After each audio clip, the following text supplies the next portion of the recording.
Hello ladies and gentlemen, so now we're going to look at this particular problem, okay? 72 decreased by 75% is what number? Okay, we're going to talk about a decrease by a certain percentage. So we first need to write down our formula as we have mentioned before, so let's do that together.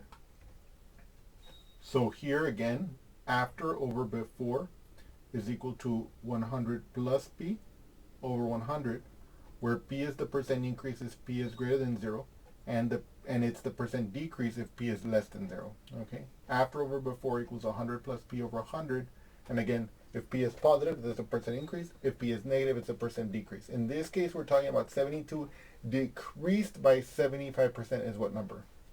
Okay, so we need to figure out what it is that the problem statement gives us as far as after, as far as before, and as far as the percentage. Here, we're going to decrease by 75%. So that means that the percent is going to be minus 75. It's going to be negative. 72 decreased by 75%. So the 72 is going to be the before, and the after is going to be what we're looking for. So we're going to label it as x.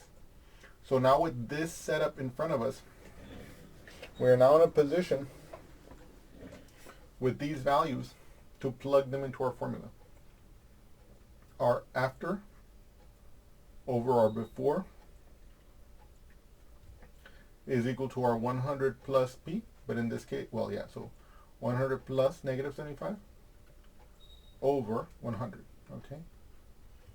Now, in this case, we know that whenever we have a plus minus, right, x plus minus y, let's say, this is the same as x minus y. So in this case, this is the same as 100 minus 75.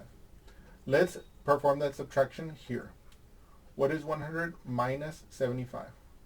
So the first thing we have to do is we have to take away 5 from 0, but we can't, right? So we know that because, of course, 5 is bigger than 0. So we would want to borrow from this 0, but we can't either. So what we're going to do here is we're going to borrow from this 1, which represents 100. I'm going to make this into a 90, and I'm going to make this into a 10.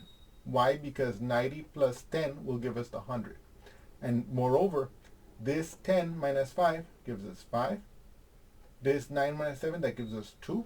And aha, voila, 100 minus 75 is 25.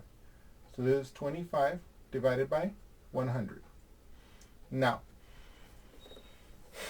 let us summarize what we have so far in this solution. We have x divided by 72 is equal to 25 over 100. Now, if you watched my previous video, you know that if a number ends in 5 or in 0, then it's divisible by 5, right? So what we're going to do here is we want to simplify this fraction on the right further to make our next calculation as easy as possible. So I'm going to divide both the top and the bottom by 5. Okay, let me do that on the other page. So the goal is I want to simplify 25 over 100. Okay, first I'm going to divide the top by 5. Well, 5 goes into 25 5 times, because 5 times 5 is 25. Okay, you can see that this minus this is 0, and so yeah. What about into 100? 5 goes into 100. Let's do that together. 5 goes into 1. No, it does not. 5 goes into 10. Yes.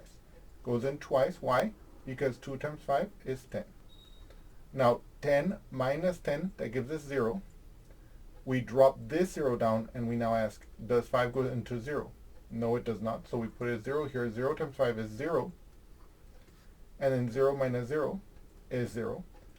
And there's nothing here left to drop, so we stop the division. So if I divide the top and the bottom of this fraction by 5, I get 5 over 20. And now, if you know your multiplication table, you know that 5 times 4 is 20.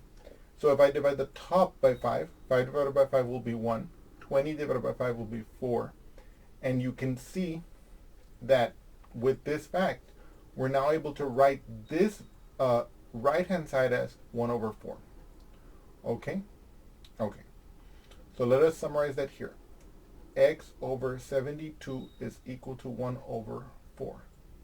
Whoopsie. Let me rewrite that so it's a little bit neater here. Now, once we're at this point, we want to use the following fact, which I want you guys to drill into your brains forever, and that is if A over B equals C over D, then AD equals BC, right? You want to remember this fact, right? In the context of our problem, if A over B is equal to C over D, then AD, x times 4, or the way we're going to write it, 4x, is equal to 72 times 1.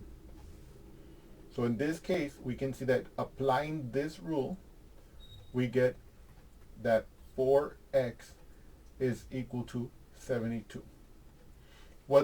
Now here we know we have 4 times x, so if I want to get the x by itself, I need to do the opposite of multiplying by 4, and that is dividing both sides by 4.